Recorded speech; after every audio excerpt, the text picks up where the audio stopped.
नमस्कार। आज हम जानेंगे 70वें श्लोक का अर्थ। इस प्रकार रात्रि के रूपक से ज्ञानी और अज्ञानियों की स्थिति का भेद दिखलाकर अब समुद्र की उपमा से यह भाव दिखलाते हैं कि ज्ञानी परम शांति को प्राप्त होता है और भोगों की कामना वाला अज्ञानी मनुष्य शांति को प्राप्त नहीं होता। श्लोक 70। आपूर्यमाणमचलप्रतिष्ठं समुद्रमापः प्रविशन्ति यद्वत् तद्वत् कामायं प्रविशन्ति सर्वे स शान्तिमाप्नोति न कामकामी। श्लोक का अर्थ, जैसे नाना नदियों के जल जब सब ओर से परिपूर्ण अचल प्रतिष्ठा वाले समुद्र में उसको विचलित न करते हुए ही समा जाते हैं, वैसे ही सब भोग जिस स्थितप्रज्ञ पुरुष में किसी प्रकार का विकार उत्पन्न किए बिना ही समा जाते हैं, वही पुरुष परम शांति को प्राप्त होता है, भोगों को चाहने वाला नहीं। किसी भी जड़ वस्तु की उपमा देकर स्थितप्रज्ञ पुरुष की वास्तविक स्थिति का पूर्णतया वर्णन करना संभव नहीं है, तथापि उपमा द्वारा उस स्थिति के किसी अंश का लक्ष्य कराया जा सकता है।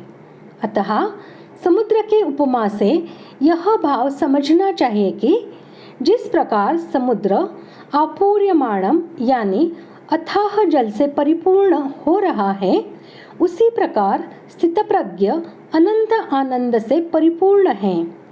जैसे समुद्र को जल की आवश्यकता नहीं है, वैसे ही स्थितप्रज्ञ पुरुष को भी किसी सांसारिक सुख भोग की तनिक मात्र भी आवश्यकता नहीं है, वह सर्वथा आप्त काम है। जिस प्रकार समुद्र की स्थिति अचल है, भारी से भारी आंधी तूफान आने पर या नाना प्रकार से नदियों के जल प्रवाह उसमें प्रविष्ट होने पर भी वह अपने स्थिति से विचलित नहीं होता, मर्यादा का त्याग नहीं करता, उसी प्रकार परमात्मा के स्वरूप में स्थित योगी की स्थिति भी सर्वथा अचल होती है। बड़े से बड़े सांसारिक सुख दुखों का संयोग वियोग होने पर भी उसकी स्थिति में जरा भी अंतर नहीं पड़ता। वह सच्चिदानंद घन परमात्मा में नित्य निरंतर अटल और एक रस स्थित रहता है।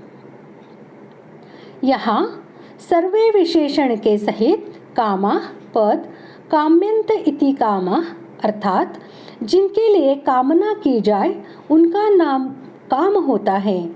इस व्युत्पत्ति के अनुसार संपूर्ण इंद्रियों के विषयों का वाचक है, इच्छाओं का वाचक नहीं, क्योंकि स्थितप्रज्ञ पुरुष में कामनाओं का तो सर्वथा अभाव ही हो जाता है, फिर उनका उसमें प्रवेश कैसे बन सकता है।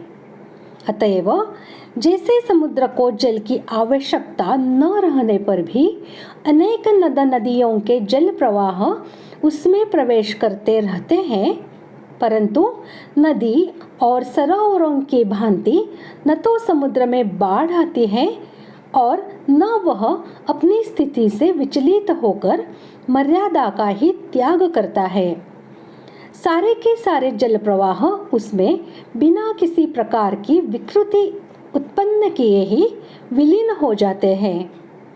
वैसे ही स्थितप्रज्ञ पुरुष को किसी भी सांसारिक भोग की किंचन मात्र भी आवश्यकता न रहने पर भी उसे प्रारब्ध के अनुसार नाना प्रकार के भोग प्राप्त होते रहते हैं, अर्थात उसके मन बुद्धि और इंद्रियों के साथ प्रारब्ध के अनुसार नाना प्रकार के अनुकूल और प्रतिकूल विषयों का संयोग होता रहता है, परंतु वे भोग उसमें हर्ष शोक राग द्वेष काम क्रोध लोभ मोह भय और उद्वेग या अन्य किसी प्रकार का कोई भी विकार उत्पन्न करके उसे उसकी अटल स्थिति से या शास्त्र मर्यादा से विचलित नहीं कर सकते।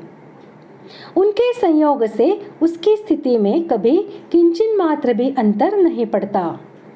वे बिना किसी प्रकार का क्षोभ उत्पन्न किए ही उसके परमानंदमय स्वरूप में तद्रूप होकर विलीन हो जाते हैं।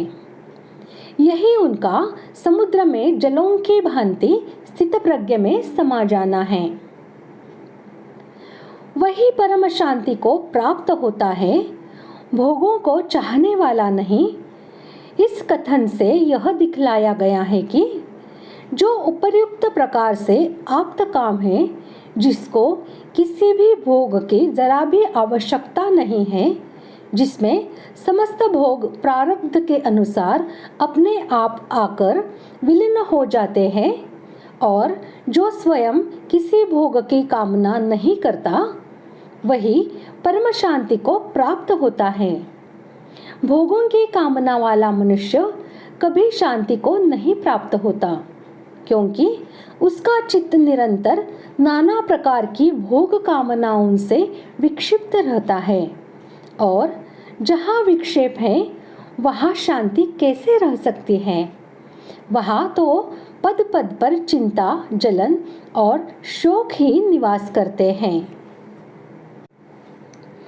इस प्रकार आज हमने 70वें श्लोक का अर्थ जान लिया है। अगले भाग में जानते हैं 71वें श्लोक का अर्थ। धन्यवाद।